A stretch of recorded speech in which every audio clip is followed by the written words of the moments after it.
Api membakar salah satu ruangan yang berisi tempat penyimpanan cat di kawasan pergudangan Tegal Alur Kalideres, Jakarta Barat. Merah, pabrik tiner. Masih banyak ledakan. Gitu. 80 personil dengan 16 unit mobil pemadam kebakaran Jakarta Barat yang tiba di lokasi langsung berjibaku berupaya memadamkan kobaran api. Kebakaran ini diduga terjadi dari salah satu mesin yang menimbulkan percikan api, kemudian membakar bahan kimia pembuatan cat. Tadi yang terbakar itu berawal dari sistem percampuran cat itu sendiri. Jadi dari mekaniknya, dari mesinnya yang mengaduk ada kendala sehingga menimbulkan api. Karyawan berhasil dievakuasi keluar pabrik hingga tidak ada korban jiwa dalam peristiwa kebakaran ini. Kobaran api berhasil dipadamkan setelah 1 jam kemudian. Dari Jakarta, Miftahul Gadi, iNews melaporkan.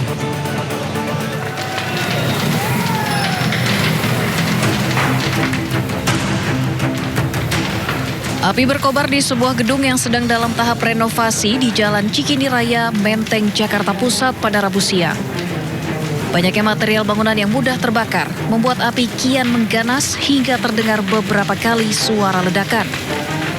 Tiupan angin kencang membuat api nyaris menyambar gedung SMP Negeri 1 Jakarta yang berada di sebelah gedung yang terbakar. Menurut salah seorang pekerja, api pertama kali muncul dari lantai 3 gedung dan seketika langsung membesar. Pekerja yang berada di lantai 1 hingga 5 langsung berlarian untuk menyelamatkan diri. Ya, lagi kerja terus apinya? Nggak ngerti apinya dari mananya. Tiba-tiba gimana? Banyak asap aja. Banyak asap. Itu dari yang kebakar awalnya dari yang lantai berapa, Pak? Lantai 3. Penyebabnya? Ya, belum ketahuan. Lagi pada kerja pada saat itu? Lagi pada kerja. Oh, tapi nggak tahu tiba-tiba asap. Ya, banyak asap. Soalnya asap kita kan beda-beda pegangan, Pak. Kita nggak tahu. Belum diketahui pasti penyebab kebakaran, namun hingga berita ini diturunkan, petugas damkar masih berupaya menjinakkan api serta melokalisir titik api agar kebakaran tidak meluas. Dari Jakarta, Rani Sanjaya, iNews melaporkan.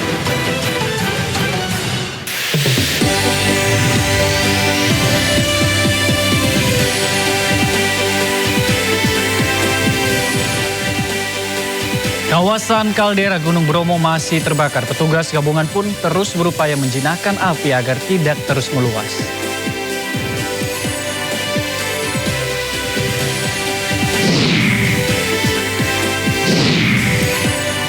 Tak terima ditetapkan sebagai tersangka pencucian uang dan merasa tidak layak ditahan, ex-Jampitsus Febri Adriansyah menggugat Kejaksaan Agung.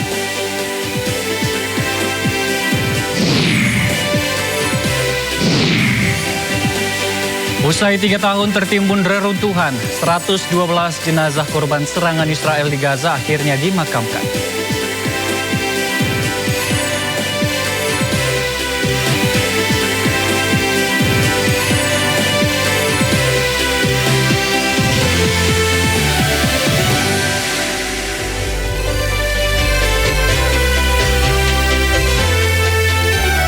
Halo pemirsa, Sindo Malam hadir dengan beragam informasi terkini di tanah air serta mancanegara bersama saya Ardi Lase dan inilah Sindo Malam selengkapnya.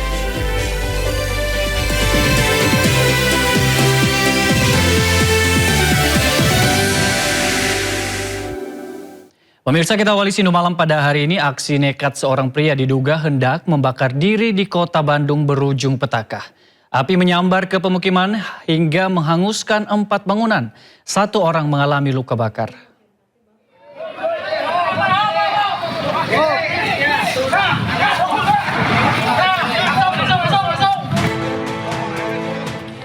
Kebakaran hebat melahap 2 rumah, 1 warung dan 1 bengkel di Gang Cirangrang Dalam, Kelurahan Cirangrang, Babakan Cipare, Kota Bandung, Jawa Barat. Api pun berhasil dipadamkan setelah puluhan petugas damkar dikerahkan ke lokasi. Menurut keterangan warga, kebakaran diduga bermula saat seorang pria diduga mencoba membakar diri. Api yang semula mengenai tubuh pria tersebut justru membesar dan merembet ke permukiman. membakar diri tadinya gitu. Jadi udah dari dua kali sebenarnya kejadian itu waktu hari puasa kemarin nggak sampai terjadi. Yang tadi kejadiannya benar-benar ini orang tuanya juga udah minta ampunan. Akibat insiden ini, seorang warga alami luka bakar di bagian lengan dan dilarikan ke rumah sakit Santosa untuk mendapatkan perawatan. Sementara itu, pria yang diduga menjadi pemicu kebakaran telah diamankan untuk menjalani pemeriksaan lebih lanjut. Dari Bandung, Jawa Barat, Cupita Meilana, iNews melaporkan. Sementara itu pemirsa, 3 unit rumah permanen di Kecamatan Padang Gelugur, Kabupaten Pasaman ludes terbakar. Kebakaran diduga disebabkan korsleting listrik. Kebakaran hebat menggegerkan warga kampung Pasir Negari Padang Gelugur, Kecamatan Padang Gelugur, Kabupaten Pasaman, Sumatera Barat. Api dengan cepat membesar dan melalap 3 unit rumah permanen. Material bangunan yang mudah terbakar membuat api cepat menjalar ke seluruh bagian rumah sehingga warga hanya bisa menyelamatkan sebagian barang berharga. Petugas pemadam kebakaran yang mengerahkan 2 unit mobil damkar berupaya memadamkan api agar tidak merembet ke bangunan lain.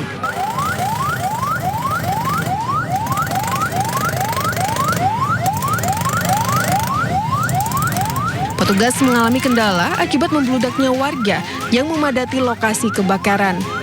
Petugas menyebut kebakaran diduga berasal dari hubungan arus pendek listrik. Bangunan yang terbakar itu 3. Dari 5 yang dekat-dekat sana, 2 terselamatkan. Pemadaman itu 1 jam, lebih kurang 1 jam. Untuk pendinginan yang agak lama itu lebih kurang makan waktu 1,5 jam. Tidak ada korban jiwa dalam peristiwa ini, sementara kerugian ditaksir mencapai lebih dari 500 juta rupiah. Dari Pasaman, Sumatera Barat, Ari Yohanes, iNews melaporkan. Pemirsa, sebuah kebakaran menghanguskan rumah sekaligus toko di Blitar, Jawa Timur pada Rabu pagi. Akibatnya 3 orang mengalami luka serius dan kini tengah dirawat di rumah sakit setempat. Belum diketahui pasti penyebab kebakaran, masih dalam penyelidikan polisi.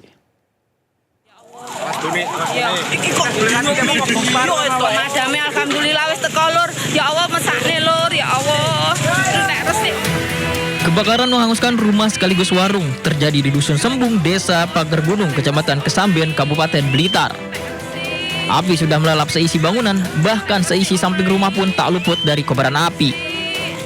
Sejumlah warga berusaha memadamkan api dengan alat seadanya. Dalam peristiwa ini, 3 orang merupakan satu keluarga mengalami luka bakar. Salah satu korban bernama Sukatin berusia 70 tahun mengalami luka bakar serius. Seluruh korban langsung dirujuk ke rumah sakit setempat untuk mendapatkan penanganan medis. Dugaan sementara kebakaran karena aktivitas penjualan bahan bakar minyak eceran di warung kelotong ini. Anak korban sedang melayani pembeli BBM eceran, sementara ibunya tengah menyalakan api untuk penggorengan. Uap BBM diduga tersambar api sehingga memicu kebakaran. Laporan diterima dan petugas dari Polres Blitar bergerak bersama pemadam kebakaran dari Kabupaten Blitar langsung menerjunkan 2 unit mobilnya dan api berhasil dipadamkan setelah 1 jam. Korban ada 3, suami istri dan anaknya yang luka bakar parah di pihak istri. Bahan itu adalah pedagang jual bensin. Nah, setelah anaknya ini jual bensin kepada konsumen pengendara, ternyata ibunya tidak sengaja menyumut api untuk memasak gorengan. Nah, akhirnya terjadilah kebakaran. Hingga kini, penyebab pasti kebakaran masih dalam proses penyelidikan polisi. Kendati tidak ada korban jiwa dalam peristiwa ini, namun kerugian ditaksir mencapai ratusan juta rupiah. Pemirsa, hingga kini kawasan kaldera Gunung Bromo di area Kabupaten Probolinggo masih terbakar. Petugas gabungan terus berupaya menjinakkan api agar tidak terus meluas.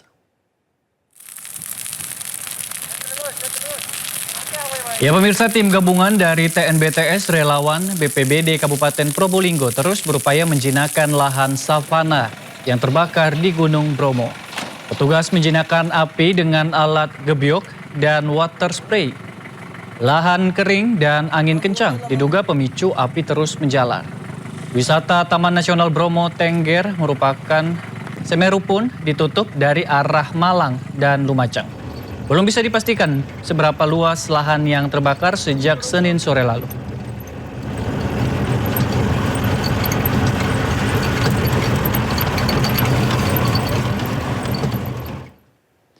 Masih soal kebakaran pemirsa, kebakaran hutan dan lahan di wilayah Kalimantan terus meluas. Sejumlah petugas tumbang karena kelelahan dan terpapar asap saat melakukan pemadaman kebakaran.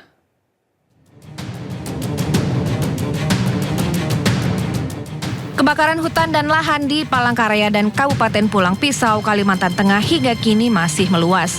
Cuaca panas serta angin kencang membuat api dengan cepat menjalar. Petugas gabungan terus berupaya memadamkan api agar tidak meluas. Banyaknya titik api yang bermunculan membuat petugas bekerja ekstra. Kondisi ini menyebabkan 5 petugas Dalkarhutla Dinas Kehutanan Kalimantan Tengah jatuh sakit. Petugas mengalami meriang, demam, sakit kepala hingga sesak nafas akibat kelelahan serta terpapar asap. Panas, jadi berkeringat. Jadi itu menyebabkan kadang ada yang suhunya rendah. Terus karena panas panas jadi bisa tinggi suhunya. Di Kabupaten Kota Waringin Timur, Kalimantan Tengah, jumlah titik panas hingga Selasa petang mencapai 62 titik. Jumlah ini melonjak dibandingkan sehari sebelumnya yang tercatat hanya sebanyak 14 titik. Beberapa wilayah membutuhkan waktu lebih lama untuk dipadamkan karena kondisi medan dan keterbatasan sumber air. Dari Palangkaraya dan Sampit Adesata, Normansyah, iNews melaporkan. Ratusan warga desa Silangit, Kabupaten Cirebon, Jawa Barat menyerbu bantuan air bersih yang disalurkan oleh Palang Merah Indonesia. Di Purwakarta, warga memanfaatkan tanah di Waduk Jatiluhur yang mengering dengan menanam palawija.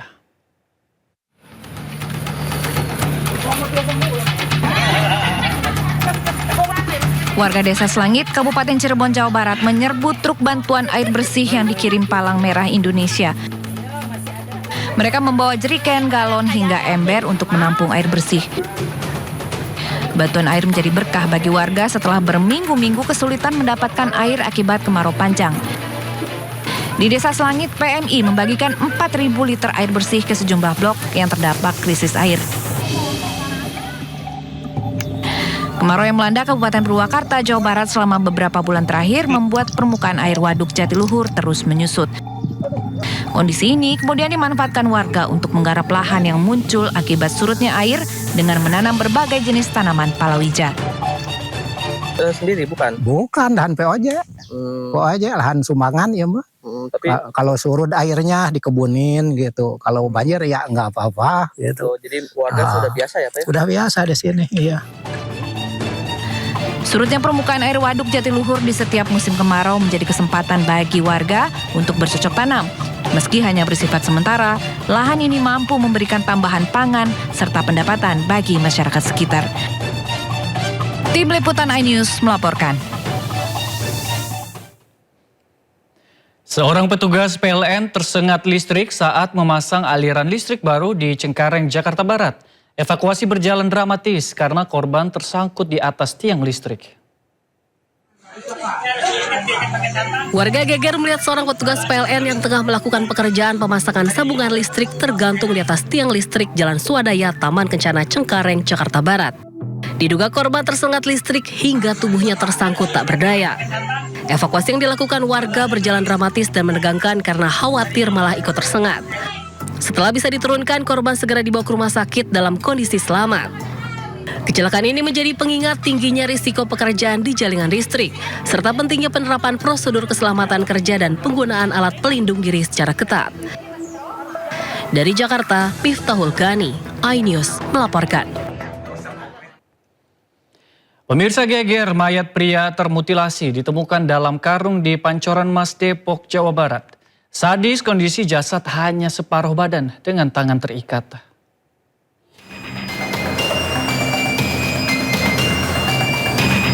Jasad pria ditemukan di tengah tanah lapang di kawasan Pancoran Mas, Depok, Jawa Barat. Pihak kepolisian dari tim Inafis Polres Metro Depok langsung menggelar olah TKP di lokasi kejadian. Hasilnya, polisi menemukan kondisi jasad korban dengan tangan terikat dan kedua kaki sudah hilang. Al-Badlu, saksi mata mengatakan karung beras sudah dilihat warga sejak tanggal 24 Juli lalu. Karena menimbulkan bau oleh warga kemudian dibakar. Dari kemarin sih pertama ada karung situ dari tanggal 24. Dari tanggal 24 ada karung gitu dikirain sampah. Makanya warga sini diemin aja. Setelah tadi sama anak Hepatoto mau nganter angkering, akhirnya dibakar. Setelah dibakar kan karungnya meleleh. Karungnya meleleh terus baru kelihatan badannya gitu. Polisi masih menunggu hasil otopsi untuk memastikan penyebab pasti tewasnya korban. Satreskrim Polres Metro Depok tengah memfokuskan identifikasi jasad korban guna penyelidikan lebih lanjut. Sebagian tubuh dari korban itu tidak ditemukan di TKP. Namun kami masih melakukan penyelidikan. Ada luka luar Bang seperti leher, lukanya di luar. Itu nanti akan dapat kami jawab setelah proses otopsi yang kami lakukan bersama tim dokter forensik di rumah sakit. Pihak kepolisian menghimbau kepada warga yang kehilangan anggota keluarganya untuk melapor ke pihak kepolisian. Dari Depok, Jawa Barat, Yung Rizky, iNews melaporkan.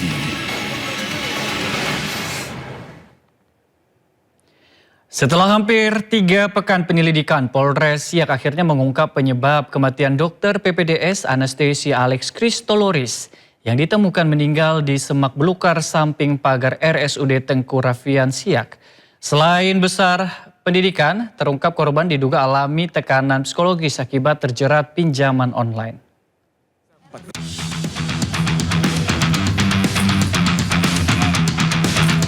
Dari hasil autopsi dan memeriksa 14 saksi termasuk keluarga, polisi menyimpulkan tewasnya dokter PPDS anestesi Alex Kristoloris akibat bunuh diri. Hasil autopsi menemukan bekas suntikan di lengan kiri korban. Korban dipastikan meninggal akibat mati lemas. Hasil laboratorium forensik menunjukkan percak darah pada barang bukti identik dengan DNA korban. Diperkuat temuan barang bukti tas berisi perlengkapan medis dan sejumlah obat anestesi. Dari rekaman CCTV juga terlihat korban datang ke lokasi seorang diri. Polisi memastikan tidak ditemukan fakta mengarah ke pembunuhan. Selain beban pendidikan, terungkap korban diduga mengalami tekanan psikologis, persoalan finansial, utang pinjaman online dalam jumlah besar. Bahwa tidak didapati adanya peran dari pihak lain yang tersangkut atau terkait dalam terjadinya peristiwa tersebut. Yang penting bahwa ada yang menjadi himpitan ekonomi terhadap korban. Sebelumnya, polisi menemukan jenazah dokter PPDS anestesi Alex Kristoloris di semak belukar samping pagar RSUD Tengku Rafian Siak di awal Juli lalu.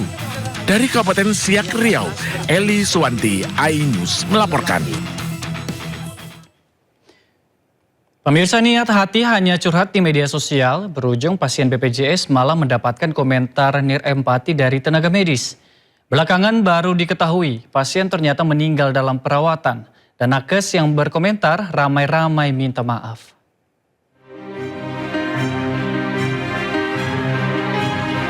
Hanya berawal dari unggahan curhatnya di media sosial, seorang pasien BPJS malah mendapatkan hujan komentar negatif dan tidak berempati dari sejumlah dokter dan tenaga kesehatan. Yurizal, pasien BPJS ini mengunggah sudah menunggu 8 jam di rumah sakit, namun tak kunjung mendapatkan ruang rawat inap. Belakangan seorang kerabat pasien mengunggah permintaan maaf dan menyebutkan bahwa pasien sudah meninggal pada 31 Juli lalu. Tak pelak komentar-komentar nirempati ini pun diungkit warganet dan identitas pemilik akun dibongkar habis warganet. Dokter dan tenaga kesehatan serta keluarganya ini pun akhirnya ramai-ramai minta maaf. Semuanya, nama saya Benny Christian Sihombing. Saya ingin menyampaikan permohonan maaf atas ketikan saya di media sosial, di Threads. Saya juga ingin menyampaikan turut berduka cita kepada pemilik UTAS, yaitu almarhum Yurizal. Saya berdoa semoga segenap keluarga diberikan penghiburan. Yang kedua, saya mengucapkan permohonan maaf yang sebesar-besarnya kepada pihak keluarga dari almarhum Yurizal atas utas saya yang menambah beban emosional dan luka pada keluarga.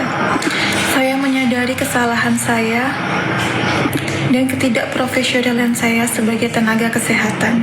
Adalah saya pada saat komentar lupa mengganti akun sehingga yang saya gunakan itu adalah akun dari istri. Saya menyadari hal itu sangatlah tidak pantas dan saya berjanji tidak akan mengulanginya lagi. Sejatinya tidak ada satupun pasien yang ingin sakit dan tidak ada satupun pasien yang ingin terlunta-lunta tanpa penanganan. Jika nasib dan uang berpihak, pasien sebenarnya juga berharap bisa membayar ruang perawatan eksklusif dengan pelayanan mumpuni. Sudah jatuh sakit, kini pasien harus berhadapan dengan komentar nirempati tenaga medis yang tentunya tidak akan membuat pasien lekas sembuh, malah menambah luka baru. Dari Jakarta, Tim Liputan iNews melaporkan.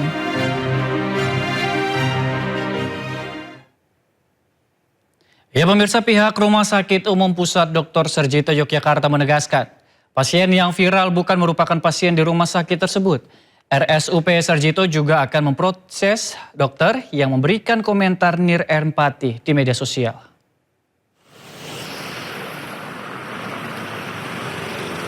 Setelah viral di media sosial, pihak RSUP Sarjito Yogyakarta akhirnya angkat bicara terkait pasien pengguna BPJS Kesehatan yang meninggal setelah sebelumnya sempat mengeluhkan harus menunggu 8 jam untuk mendapatkan ruang rawat inap.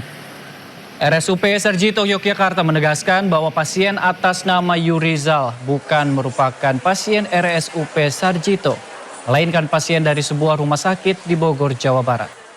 Sementara, dokter yang memberikan komentar nirempati di media sosial merupakan dokter peserta didik PPDS dari Fakultas Kedokteran Kesehatan Masyarakat UGM.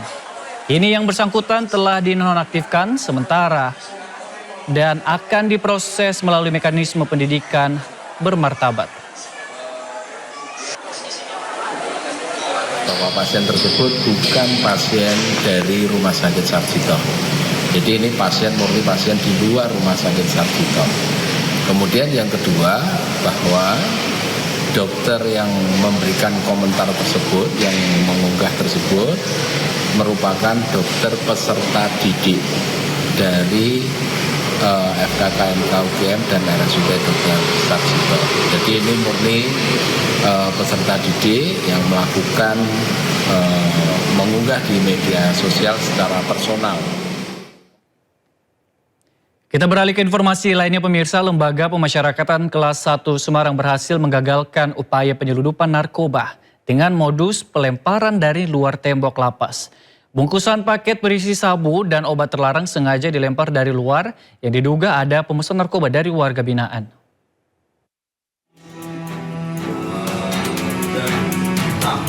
Petugas Lembaga Pemasyarakatan Kelas 1 Semarang, Jawa Tengah membuka sebuah paket mencurigakan yang dibungkus plastik berwarna hitam. Setelah dibuka, paket tersebut ternyata berisi 300 butir yang diduga alprazolam, 45 butir yang diduga Riklona, serta 1 paket yang diduga sabu. Sebelumnya paket tersebut ditemukan di area pertanian Lapas Kelas 1 Semarang. Paket diduga dilempar dari luar lapas oleh seseorang untuk ditujukan kepada salah satu warga binaan. Temuan tersebut segera ditindaklanjuti dengan pemeriksaan oleh jajaran keamanan lapas. Pihak lapas menyebut upaya menggagalkan penyelundupan narkoba ini merupakan hasil kewaspadaan petugas. Pihaknya juga menegaskan tidak akan memberikan ruang bagi upaya penyelundupan narkoba maupun barang terlarang ke dalam lapas. Diketemukan bungkusan di area luar lapas, yaitu di pertanian Beranghang Luar, oleh petugas kami yang saat itu tugas di bagian pertanian, menemukan bungkusan dan setelah diperiksa itu ada 3 jenis barang. Saat ini, seluruh barang bukti telah diamankan dan diinventarisasi. Lapas Kelas 1 Semarang dengan Direktorat Narkoba Polda Jawa Tengah juga masih menyelidiki lebih lanjut untuk mengungkap pelaku, serta memperkuat langkah-langkah pencegahan agar kejadian serupa tidak terulang. Sebelumnya pemirsa, petugas gagalkan penyeludupan narkoba dari Malaysia melalui Bandara Internasional Juanda, Surabaya. Pelaku seorang warga negara Malaysia menyembunyikan 990 gram sabu dan lebih dari 1000 pil ekstasi dalam korset.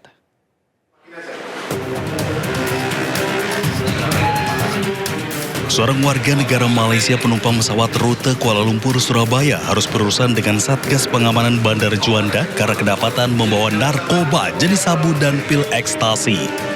WNA tersebut ditangkap di terminal kedatangan internasional Bandara Juanda Surabaya. Untuk mengelabui petugas, pelaku menyelipkan barang haram tersebut di balik korset yang dililitkan ke tubuhnya. Petugas menyita 4 bungkus sabu seberat 990 gram dan 1089 butir pil ekstasi yang dibungkus dalam 4 plastik senilai 2,79 miliar rupiah. Pelaku mengaku nekat menjadi kurir narkoba jaringan internasional dari Malaysia ke Indonesia karena butuh uang untuk bayar utang pribadinya. Ini dibawa oleh penumpang yang berasal dari Malaysia dengan pesawat yang naik pesawat Batik Air UD 352. Untuk proses hukum lebih lanjut, seluruh barang bukti berikut pelaku diserahkan ke penyidik Satres Narkoba Polresta Sidoarjo. Dari Sidoarjo, Jawa Timur, Pramono Putra, iNews melaporkan. Pemirsa, tak terima ditetapkan sebagai tersangka pencucian uang ex-Jampitsus Febri Adriansyah menggugat Kejaksaan Agung. Informasi selengkapnya usai jeda, tetaplah di Sindo Malam.